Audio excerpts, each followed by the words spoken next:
We'd like to acknowledge that we are producing this podcast on Treaty 8 territory, the ancestral and traditional territory of the Cree, Dene, as well as the Métis. We honor and acknowledge all of the First Nations, Métis, and Inuit peoples who have lived, traveled, and gathered on these lands for thousands of years. We recognize the land as an act of reconciliation and gratitude to those whose territory we reside on or are visiting. The following is based on a true story that happened in Grande Prairie, Alberta, Canada, in 1918. The story is based on historical primary sources, including surviving case files, criminal reports, and other contemporary documents and accounts. The first-person accounts spoken throughout this narrative are taken word for word from the surviving transcripts. We have engaged voice actors to read portions of these transcripts, and while these quotes have been at times abridged or slightly rearranged for clarity, every word is based on the historical record. Some of the scenes described include details of violent acts. Listener and parental discretion is advised.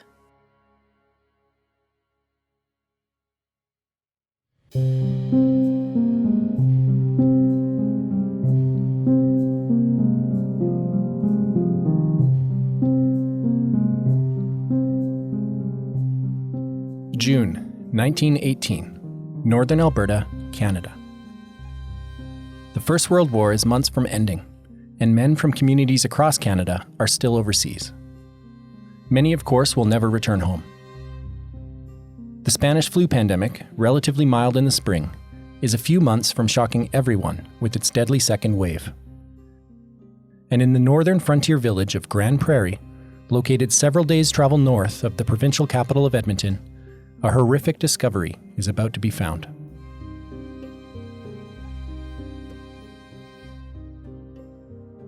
The first two bodies were found in a sod-roofed log farmhouse 3 miles northwest of town. Joseph Snyder and his nephew Stanley. Seeing the cabin on fire, a neighbor set off to bring the police. They were too late. The authorities suspected a murder-suicide until more bodies were found a few days later at a second farm. The 1918 murder of 6 would confound the local police, and the investigation would drag out over the next several years, with multiple suspects and theories proposed. Although 2 suspects would eventually be tried, neither of the trials ended in a conviction. In Season 1 of Blood on the Prairie, we'll be exploring this century-old cold case. We'll meet the victims, follow the evidence, and evaluate the key suspects. But we'll also be using the case as a lens to better understand life on one of the last frontiers of North American colonization. We've built our story on the surviving archival history of the case, but we'll also be hearing from historians and archival experts, locals, and surviving family descendants of the people involved.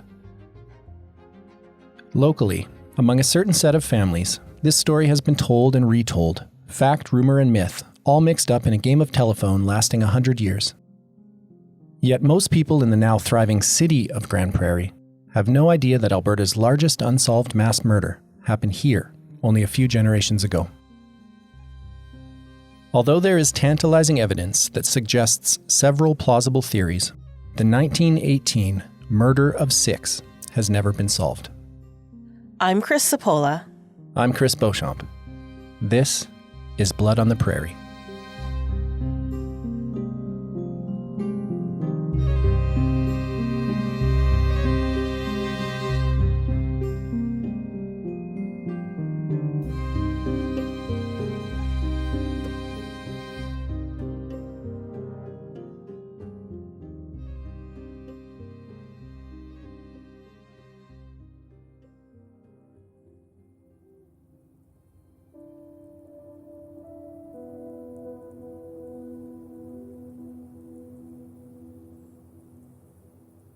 Daniel J. Lowe Jr., 43, was used to waking up in the middle of the night.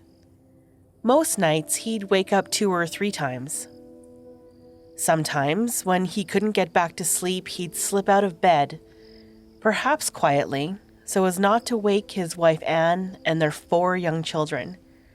He'd step to the door of his small farmhouse and look out. He'd breathe the fresh air.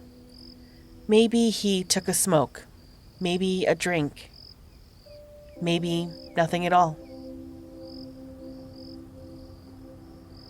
Daniel's farm was on the crest of a long sloping plain, and from his doorway, he could see out across a sea of farmland to the south. He could see where the ground rose again, where the farmland ended in the forests of the Wapiti River Valley and the foothills beyond. On a clear day, if he looked at the right spot, between 2 hills, he could see the tiny, jagged teeth of the Rocky Mountains over 100 kilometers to the southwest. On this night, June 19th, 1918, Daniel woke up around 2:30 a.m., although he acknowledged later at the inquest that he didn't look at his watch. He stepped to the door of his farmhouse, and after a minute or so, he heard someone holler. Help! Help! It was coming from the Snyder property, across the road to the south.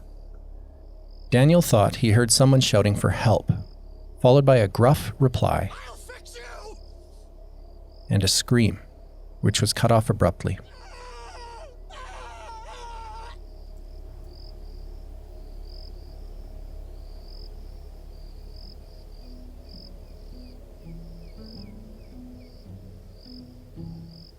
The east-west road allowance between their 2 places was little more than a trail in 1918, dead-ending in a slough to the west, a short distance from their gates.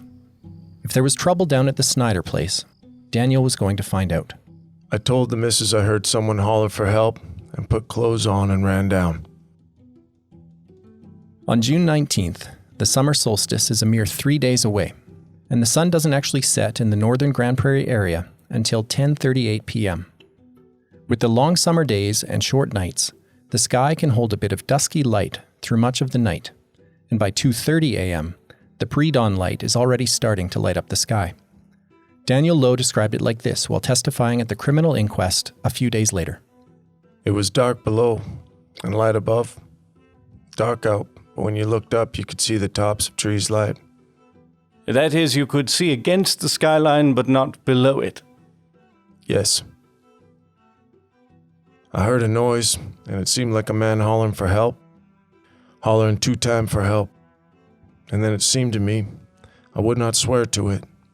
Somebody else said, I will help you, or I will get you, or I will fix you, or something like that.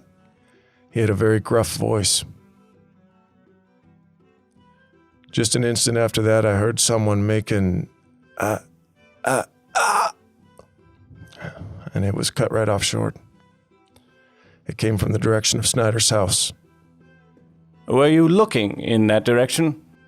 Yes, sir, but could see nothing. What did you do then? I stepped in the house. I told the missus I heard someone holler for help. I jumped into my trousers, shoes, coat, and hat. I ran to Snyder's.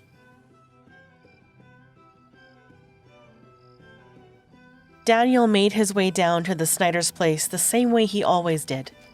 He crossed the road allowance that separated their properties and, ignoring the main gate, stepped over the single-strand barbed wire fence that marked out the Snyder property. From there, he ran between the Snyder's garden fence and an old wagon to approach the backside of the house. He couldn't see the door from where he was standing, but from that direction, he saw a burst of light. I noticed the shack on fire and smoke coming out of the south end of the building, and saw the reflection of the bushes on the south side of the house. I whirled around and went back home. I got a can of oats and up past the house and told the missus there must be trouble over there. I went out to catch my horse. How long were you catching your horse? I could not swear how long it was. I was a long time catching horse. Every bush seemed like a horse and I'd run up to it. Daniel had a decision to make. Should he stop at the Macaulay place, the nearest neighbor, a little over half a mile away to the east, or head into town to bring the police? Daniel Lowe decided to ride hard for the Alberta Provincial Police Barracks in the center of town. I know the building was still on fire when I went to town. Lowe ran his horse along the eastern trail for about a kilometer, passing the Macaulay place. He turned south on the main road and headed into the sleepy village of Grande Prairie, Alberta.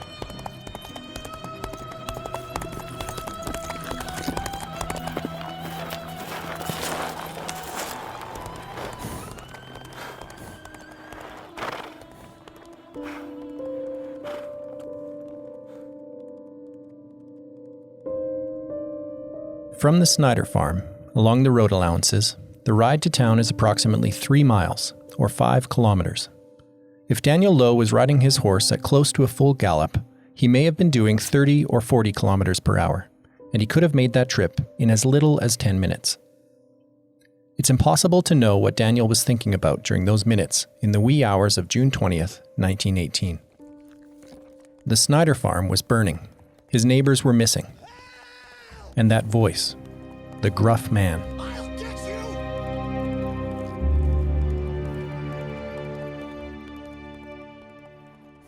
Maybe Daniel was thinking about how he'd just been at the Snyder place the evening before, helping Joseph and his nephew Stanley tend to a horse. Daniel had met Joseph Snyder and his nephew Stanley shortly after Daniel bought the old Zimner place and moved in across the road about a month earlier. As their nearest neighbor, he'd been down there a number of times already in the past month. The uncle, Joseph Snyder, was 58 years old in 1918.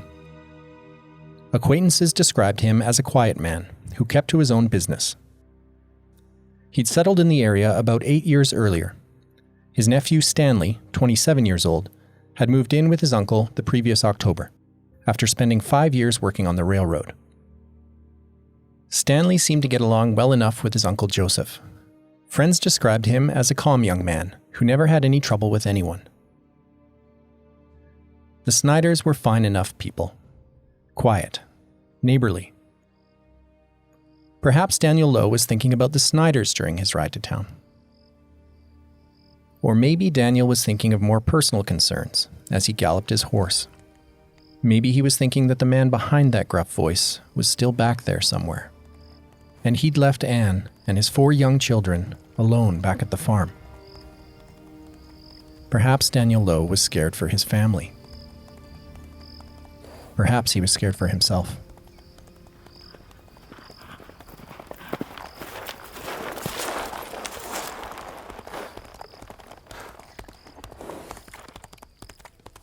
At around 3:30 a.m., Daniel reached the police barracks and, banging on the door, woke up Corporal William Allen.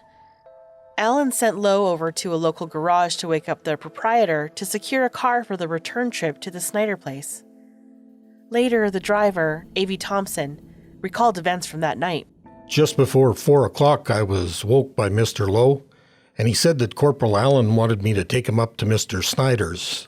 He was riding horseback. He seemed to be excited, told me to hurry. He said that some person was getting murdered. As they turned west onto the road which dead-ended at the Snyder and Lowe properties, the pre-dawn light would have already been illuminating the view out across the countryside. And when we got to the top of the hill, we could see the shack burning. It was practically daylight, pretty near twilight. As they crested the hill, they would have seen the Snyder house with its small yard, garden, barn, and stable. They would have smelled and then seen the black smoke rising from the burning building. Across the road on their right, the hill rose up toward Daniel Lowe's place. When we got to the top of the hill, we could see Lowe standing at the gate. He opened the gate for us. Thompson parked the car by the garden north of the house. Corporal Allen, A.B. Thompson, and Daniel Lowe began to investigate the scene. We went over to the building that was burning. It was all ablaze. You couldn't see anything. We came around the other side of the shack to the west, and we saw blood marks there. There's a road that goes right along the north side of this shack. or a trail probably. There's a trail goes past the house to the barn. We came along there to the northwest corner. There was a log, and we seen some blood on the north side of that, and there was a rock with some blood on it. There were 2 marks that went along the west side of the shack to the door, where the door used to be, and there was blood tracks along this trail.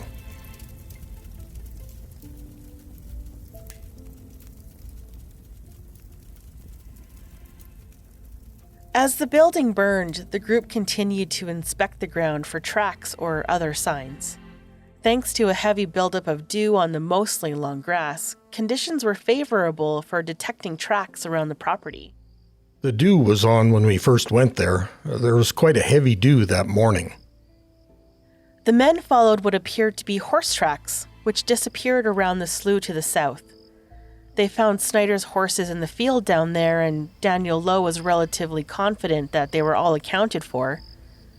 They also found tracks along the route Lowe had taken to approach the house by the garden fence. When we first got there, we kind of thought that the dew, it kind of looked as though tracks had been made on the west side of the garden. We tried to follow them up, but they seemed to kind of peter out. At that time, the dew was lifting a little, you see. Despite an extensive search, the men found no other clear tracks leading into the property. A.V. Thompson later acknowledged in his testimony that it would have been difficult to see the tracks along the main road and gate into the property, since the grass was much shorter on the trails. Returning to the shack, the men saw that the fire had begun to burn down a bit. It was Daniel Lowe who spotted the first body, face down in the north end of the still burning building. There, he's one of them now. As A.V. Thompson later recounted. And the wind seemed to drive the blaze down and we could see a body sitting up in there. It was up in the north end of the shack. We searched around to see if we could find any other marks in connection with another body in there, but the fire was too hot. It was burning more on the inside than on the outside, and the roof had fallen inside. At this point, the men spotted what looked like a revolver near the hand of the burned body. Corporal Allen fished it out of the smoldering ashes with a stick. It was still hot to the touch, and the handle had melted away. As A.V. Thompson described, the gun was allegedly found on top of the sod roof that had collapsed over that section of the shack. The revolver lay on top of the dirt of the roof, right back of this body that we could see there. It was back of the right arm. The right arm was gone, and it was about probably 1.5 feet, probably 2 feet seemed to be back of his arm. Right on top of the roof, the sod laying there. A .38 caliber revolver on top of the roof? Either these men were mistaken in interpreting the gun's position in the fire, or someone had thrown the weapon onto the roof before the shack burned. Later, when the gun was inspected by police, they discovered that the fine internal springs had survived the fire intact, supporting the idea that the weapon had been on the roof during the hottest part of the fire. Several witnesses also testified that neither of the Snyders owned a revolver. By about 8 a.m., after 3.5 hours on the scene, Corporal Allen sent Albert Velo Thompson back into town with his car to fetch the coroner. By midday, Coroner Percy H. Belcher had assessed the scene. He found enough evidence to warrant the creation of an official inquest. He summoned 6 good and lawful men to the scene to form the jury, and these men witnessed the collection of evidence at the Snyder farm. He also sent for Dr. Joseph Herbert Conroy, a physician practicing in Grande Prairie, to act as the official medical examiner. When Dr. Conroy arrived in the late morning, the fire was still burning. I went over to the building and saw the building was still burning, and I saw the dead body. I found the body lying stomach down, head facing south, about the center of the shack. The first body would turn out to be that of Joseph Snyder. According to Dr. Conroy, Joseph's body had been burned beyond recognition. The head was raised and was sort of leaning on his hands. The skull was all mutilated and charred from the appearance. There was very little flesh above, about 1/2 the way down the back. During the post-mortem autopsy, Dr. Conroy, working with a colleague, would find a bullet in Joseph Snyder's brain. Bullet channel entered in the right eye and went up into the substance of the brain.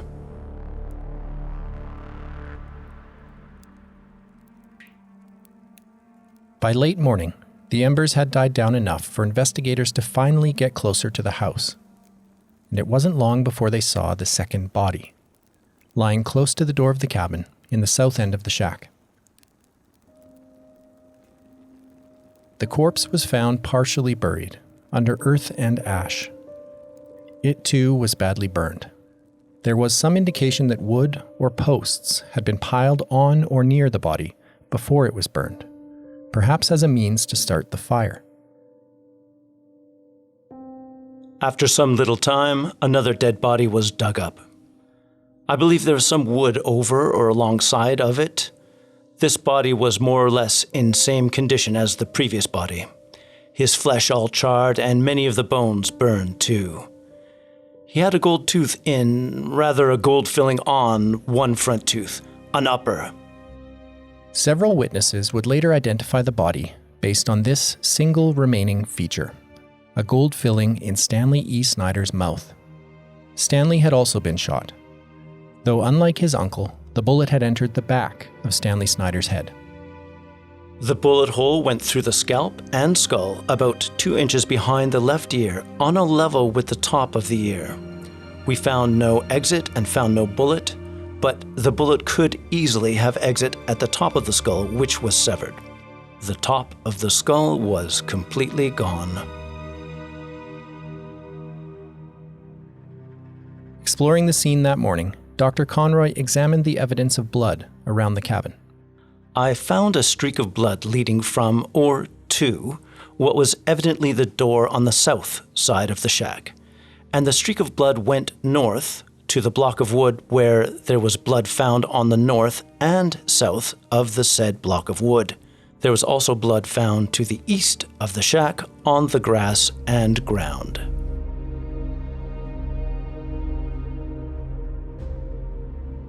Due to the charred remains, the 6-man jury formally requested that a second doctor be brought in to perform the autopsies alongside Dr. Conroy.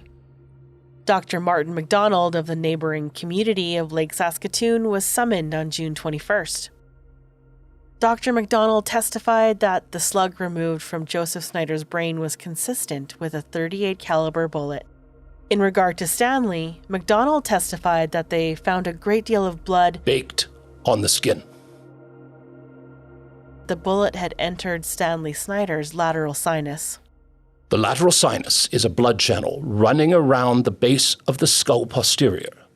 A bullet penetrating into the sinus would cause severe hemorrhage.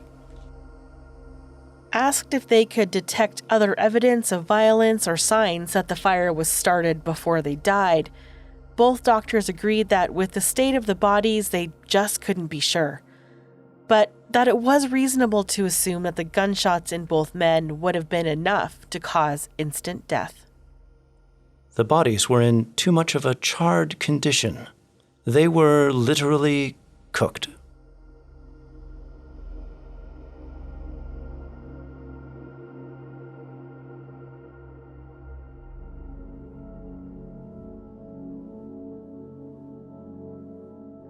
As the fire finally died down by midday, the investigation at the Snyder scene grew to include additional physical evidence.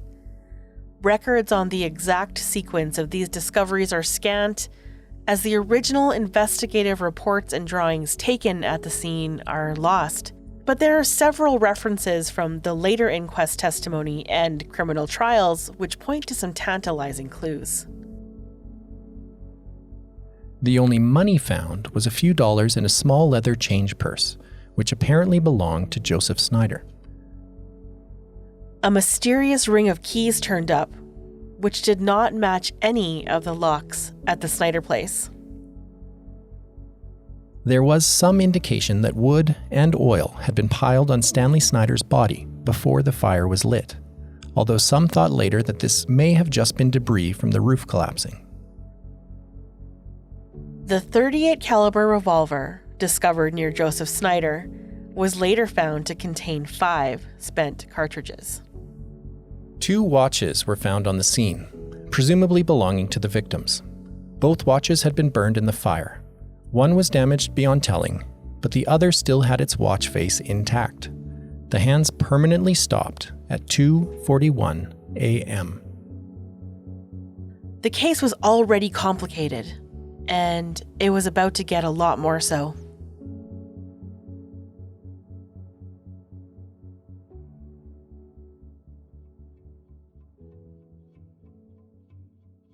On June 25, 1918, 5 days after the bodies were discovered, the local weekly newspaper, the Grande Prairie Herald, formally broke the story of the Snyder murder case under the front page headline, Terrible tragedy happens near Grande Prairie. The subheading read, Charred remains of Joseph Snyder and his nephew found in debris of burnt building. Foul play suspected. Post-mortem shows that both men met death by bullet wounds. It's fair to assume that word of the case had already traveled through the region by the time this article went to print. Folks were already starting to flock to the murder scene, people with even a minor connection to the victims coming over to have a look around. Rumors and speculation ran rampant, and already a panic had set in. People were locking their doors and arming themselves. The 100-year-old game of telephone that this case would become was in its first round, and the local news media was all too happy to play along. That the 2 men met their death either by murder or murder and suicide appears certain. Lying near J. Snyder's body was a .38 caliber revolver with 5 empty cartridges still in the chamber, while to the east and west of the house, blood is splattered on the ground in several places. Immediately northwest of the house, signs are very distinct, proving whoever had been bleeding had been dragged and thrown into the building. Inside the house had been piled some fence posts and a quantity of wood in order to start the building afire. The article went on to write about Joseph Snyder's achievements as a settler, and even to speculate about his finances. He was one of the best types of farmers on the prairie, and his crops were considered a great advertisement for the country. It has always been considered that Mr. Snyder carried considerable money, either on his person or in his house, and whether robbing was the motive is still a mystery. There was some evidence found later that Joseph Snyder may have indeed had considerable money, including possibly $5,000 recently wired to him from his brother out east. More on that later, but if Joseph Snyder kept money on his person or in his home, it was never found. The final sentence in the story noted that following their autopsies, both men were interred in the local cemetery. Though their bodies were later exhumed and moved to a new location, they still rest in the Grande Prairie Cemetery, their graves marked by a single headstone. As this edition of the Herald went to print on June 25, 1918, the paper was forced to add an addendum to their front page story. Just as we go to press, word has been brought to town that in addition to the above tragedy, 4 other men have been found dead, presumably murdered, in a shack not more than 2 miles from the Snyder murder.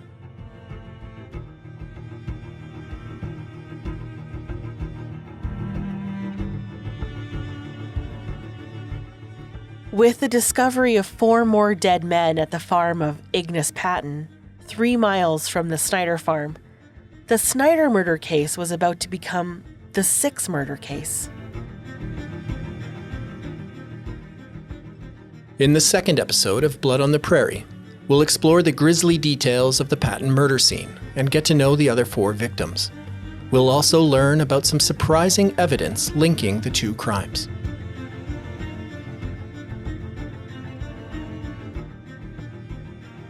Blood on the Prairie is produced by Chris Sapola and Chris Beauchamp. We'd like to thank the South Peace Regional Archives, the Provincial Archives of Alberta, Alyssa Curry, Karen Simonson, Dr. David Leonard, Brenda Lacroix, the family of Wallace Tansum, Jason Helva, Al Peterson, Casper Towns, Gordy Hackstad, Richard Pizzata, and Laura Beauchamp. Blood on the Prairie was developed thanks to funding provided by TELUS STORYHIVE. Special thanks to Tara Jean Stevens, Jessica Gibson, and the National Screen Institute. Music used in this episode by Unreal SFX, Matt Stewart Evans, Linus Johnson, Brianna Tam, Michael Vignola, and Yeskel Raz. Our voice actors in this episode included Clint Webb, Scott Maitland, Wade Morrison, Derek Hall, and Cameron Donald. Blood on the Prairie is available on all major podcast platforms. For show notes and access to archival sources and other documents relating to the case, as well as photographs from both the 1918 era and the crime scenes in 2021, find us at bloodontheprairie.com.